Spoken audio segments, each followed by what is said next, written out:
लगता है आज डॉक्टर खेलने का दिन है। वेद उस आदमी की नब्ज चेक करने लगा और जल्दी से उस आदमी के पैरों के तलवे पर एक्यूप्रेशर पॉइंट दबाने लगा।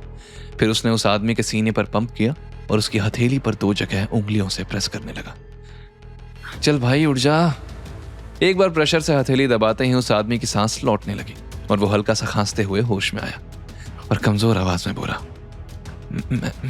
मैं मर तो नहीं गया? अरे मरते तो स्वर्ग या नर्क में होते, फिलहाल तो आप मुंबई के खड्डों वाली सड़क पर ही हो। आदमी ने हैरान होकर वेद की तरफ देखा जो उसकी पल्स चेक कर रहा था। आपका शुगर लेवल डाउन हो गया था, आपको हाइपोग्लाइसीमिया है, आगे से ध्यान रखना। बिना डायग्नोसिस के तुम्हें कैसे पता चल गया कि मुझे हाइपोग्लाइसीमिया है? आपकी नब्ज धीमी थी, होठ नीले, पसीना बहुत था लेकिन बुखार नहीं था और आपकी उंगलियां नीली पड़ने लगी थी और आपकी कलाई पर वो इंजेक्शन मार्क, शायद इंसुलिन लेते हो, लेकिन कल रात को खाना मिस किया होगा तभी शुगर की कमी से बेहोश हो गए। आदमी ने चौंक कर अपना हाथ देखा। हाँ मैं डायबिटिक हूं और आज दिन भर मैंने कुछ खाया भी नहीं।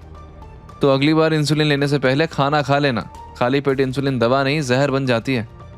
ठीक है, अब मैं चलता हूं।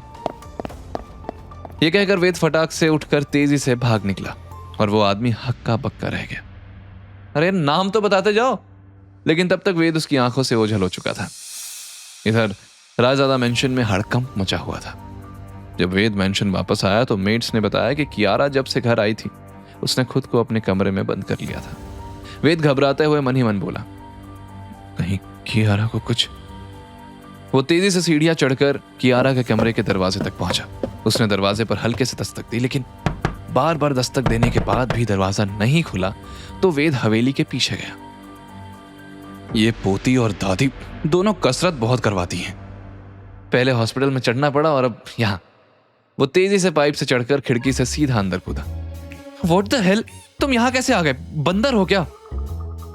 उसे सही सलामत देखकर वेद ने राहत की सांस ली। अगर मैं बंदर तो तुम मेरी बंदरिया। उसने फिर आसपास नजर दौड़ाई तो देखा कि टेबल पर ढेर सारी फाइल्स बिखरी थी। लैपटॉप पर फाइनेंशियल रिपोर्ट्स खुली थी और कियारा के चेहरे पर थकान के साथ साथ हताशा साफ दिख रही थी। तुम क्या सीक्रेट छुपा रहे हो हमसे? I received a message today. ये कहते हुए कियारा ने वेद को मैसेज दिखाया। ये मैसेज, ये तो वही भेज सकता है जो हमारा रिश्ता तोड़ना चाहता है। सीधी बात है, ये शादी टूटेगी और तुम्हारे हाथ से एमडी की पोजीशन जाएगी और किसी और को तो उसका फायदा होगा ही। लेकिन किसी को हमारी शादी के बारे में नहीं पता तो फिर किसने मैसेज किया होगा? अब मैं अंतर्यामी तो हूं नहीं जो मुझे सब पता हो। वैसे तुम इतनी टेंशन में क्यों हो? ये फाइल्स या रिपोर्ट्स क्या चल रहा है?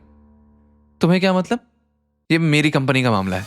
वैसे भी ये नंबर्स तुम्हें समझ नहीं आएंगे और तुम्हें देखकर मेरा दिमाग खराब होता रहेगा तो काम कैसे करूंगी? दरवाजा उधर है, तुम जाओ यहां से। ये मेरा भी कमरा है, तुम्हें जाना है तो जाओ, लेकिन मैं तो यहीं सोने वाला हूं। कियारा ने गुस्से में उसे देखा और वापस काम में लग गई। बस कुछ दिन और फिर इसे यहां से धक्के मारकर बाहर करूंगी। खुद को इस कमरे का राजा समझता है। वेद बेड पर लेट गया और कियारा को काम करते देखने लगा। वो बार बार लैपटॉप पर कुछ टाइप कर रही थी, फिर सिर पकड़ लेती थी। बस थोड़ा रेस्ट चाहिए, 1 घंटे में फिर उठकर काम कर लूंगी। ये सोचकर थोड़ी देर बाद कियारा वहीं लेट गई और आंखें बंद कर ली। वेद ने मौका देखा और धीरे से लैपटॉप की ओर बढ़ा। चलो देखे तो सही कियारा क्या ढूंढ रही थी। उसने लैपटॉप वहां से हटाया और अलग बैठकर उसकी स्क्रीन पर नजर डाली। फाइनेंशियल रिपोर्ट्स में कुछ ट्रांजैक्शंस थे जो कंपनी से जुड़े थे। उसने धीरे से खुद से कहा, लेकिन ये अमाउंट इतना बड़ा, अगर मैं इन ट्रांजैक्शंस का सोर्स ट्रेस कर सकूं तो शायद कुछ क्लू मिले। तभी उसका फोन वाइब्रेट हुआ। उसने स्क्रीन देखी, एक अननोन नंबर से मैसेज था। आज 2 लोगों की जान बचाकर नींद तो बहुत अच्छी आएगी तुम्हें, लेकिन कल क्या हो किसको पता। अभी खेल खत्म नहीं हुआ है। मेरी नजर हर वक्त तुम पर है। जल्दी तुम्हें तुम्हारा अगला गिफ्ट मिलेगा। क्या फिर से मिस्टीरियस मैन कोई साजिश करने वाला है? कैसे बचेगा वेद उसके प्लान से? क्या वो कियारा की प्रॉब्लम सॉल्व कर पाएगा?